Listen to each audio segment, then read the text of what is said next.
high officials in Washington Post, New York Times, LA Times, and of all the broadcast networks have attended Bilderberg on their solid promise to reveal nothing. Now, the Washington Post publishers have attended since they started calling themselves Bilderberg in 1954. Old Phil Graham, then he shot himself in his bathtub. His wife came out of the kitchen, became publisher. Then she started attending in his stead. And then before she died, and since she died, her little boy, Donald Graham, became the top officer at Washington Post. And he attends every year with their associate editor, a character named Jimmy Lee Hoagland. And they keep their promise of absolute secrecy. So in the United States, independence, last year at Chantilly, of independent family-owned local newspapers, small dailies, most of them, and independent broadcast outlets attended. They got a great deal of unwanted publicity. But nevertheless, in Europe, the coverage has always been much heavier. They don't have that control. I mean, over the years, major newspapers, broadsheets from London and Paris, other major cities in Europe, have given Bilderberg heavy attention. They show a lot of photos on page one, detailed stories raising the right questions as to what are they doing behind locked and guarded doors? Why are they feel the need for secrecy? And good works are done in sunshine, evil is done under cover of darkness. Yeah, they do evil.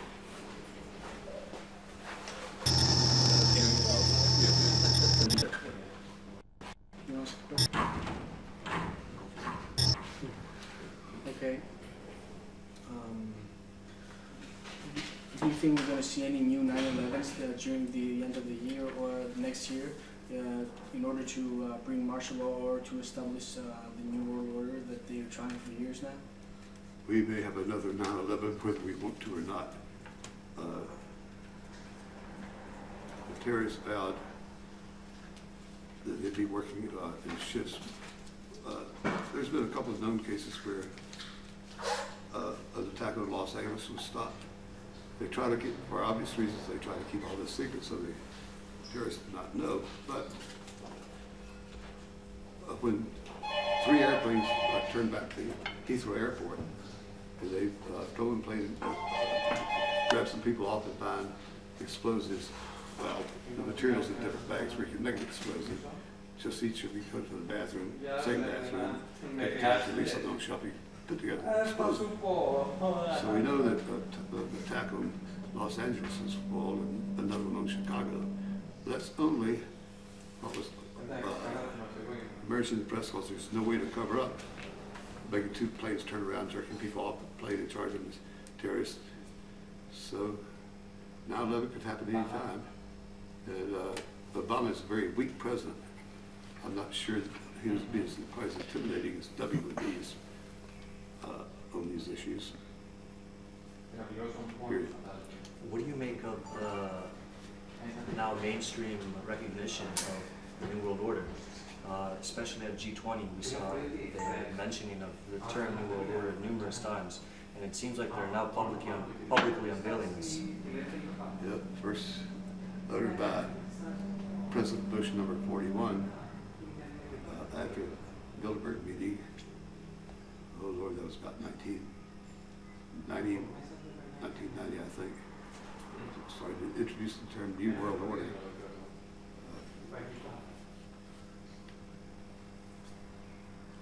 But young Americans are quite aware of it, as we saw last year at the Chantilly meeting, Chantilly, Virginia, not England. There is a large number of young people, many wear Ron Paul caps, who are out protesting Bilderberg's secrecy and its plans for world government.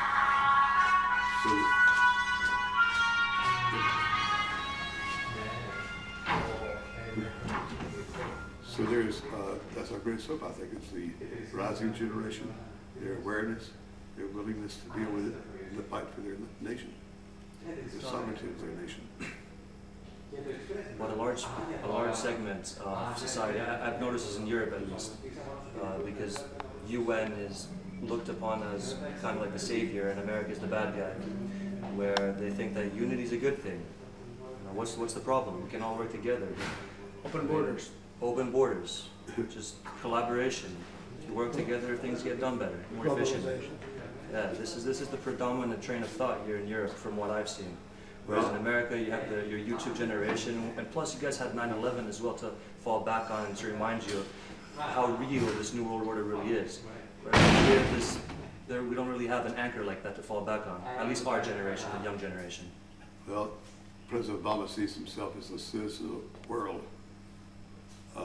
And like his pastor, first loyalty to the mother continent of Africa. I'm not a citizen of the world, I'm a citizen of the United States and a fierce patriot. I will not surrender one bit of sovereignty.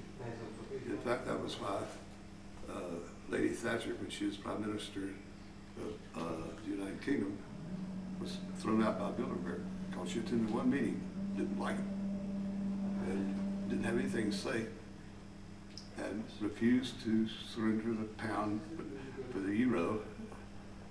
And so Bilderberg, as we reported at the time, said she's got to be eliminated as the Prime Minister, not killed, but just taken out of office.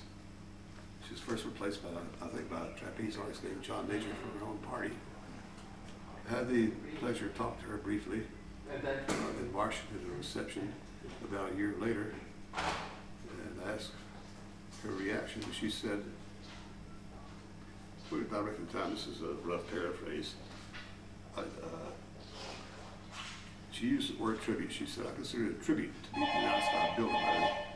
It was harshly critical of any head of state who surrendered any degree of sovereignty to international institutions.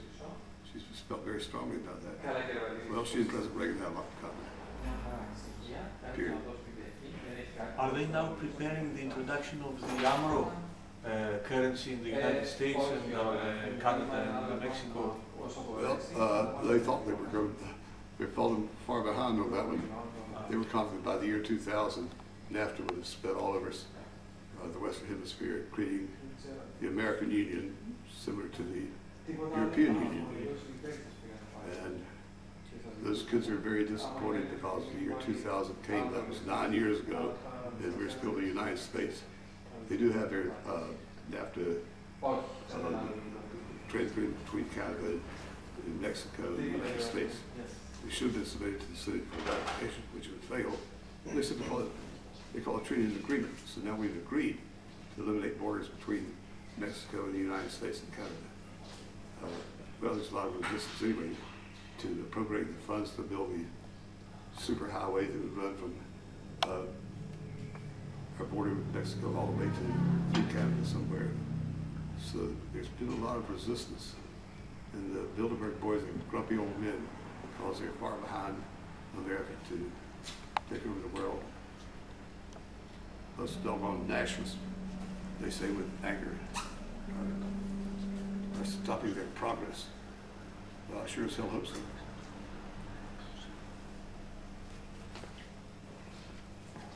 Well, thank you, Joseph. It's been a pleasure talking to you. One last question, Mr. Tucker.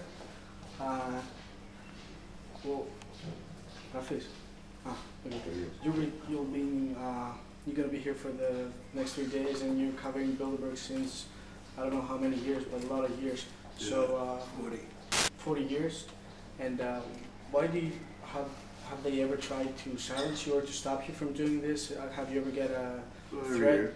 The Italian police picked me up and held me for a couple of hours. They didn't put me in a cell.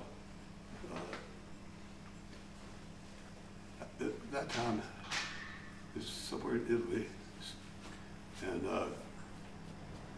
I got into the Bilderberg Hotel about a Tuesday night or Monday night, getting the feel for the place, sitting at the bar, working on sources, and just being the usual Baptist, something important must be going on here. They're all filled up for their weekend. They said I couldn't get arrested. Yeah, big economic summit going on, says the bartender. As I walk out, the cops say, we need to talk to you. I said, well, I've got a cab coming. Well, that's okay, don't worry about the cab. They put me in the car. It took me about 30 miles, place, little police stations to a big one. And the commander wanted to talk to me. And he said, why are you here? And I said, you know damn well why I'm here. I'm here because the Bilderberg's meeting here. Your job is to hold a secret meeting, my job is to make it not secret. And this goes on for a while.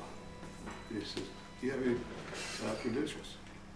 Well, in the United States, we have a thing called the First Amendment. Anybody who says he's a journalist is a journalist, even if he's an illiterate Democrat. But we don't have to have a license. Here's my credentials, DC cop credentials. So this young girl who can speak fluent English read to them in Italian. And they said, would you ask me anymore? Drove me back to my hotel. And every night, as the reporters would gather in the bar to have a compared notes even as we are now, I look in the mirror behind the bar and see in the lobby these grumpy looking guys in suit and ties sitting in the lobby, not having a drink or anything, just sitting silently staring. And I said, are those guys regulars? The bartender said, no, I think they're cops here for some reason. So I walked out and said, hey officers, if you want to know anything about what's going on in Bilderberg, just come in the bar with us. We'll tell you all about what's happening. Oh, we don't go there. We just come here a lot to relax. I said, no, you don't. You're not regulars here at all. I bet that's about that. But you don't have to be so uptight. You can come out in the bar if you want to. We'll tell you all about Bilderberg. No. They're there with their solemn-looking faces every night. I hope my president didn't call some young girl to get raped for lack of protection on the streets.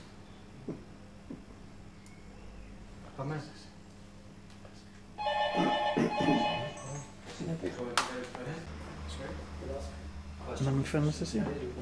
Ok, thanks. Yeah, you have Understood. cut down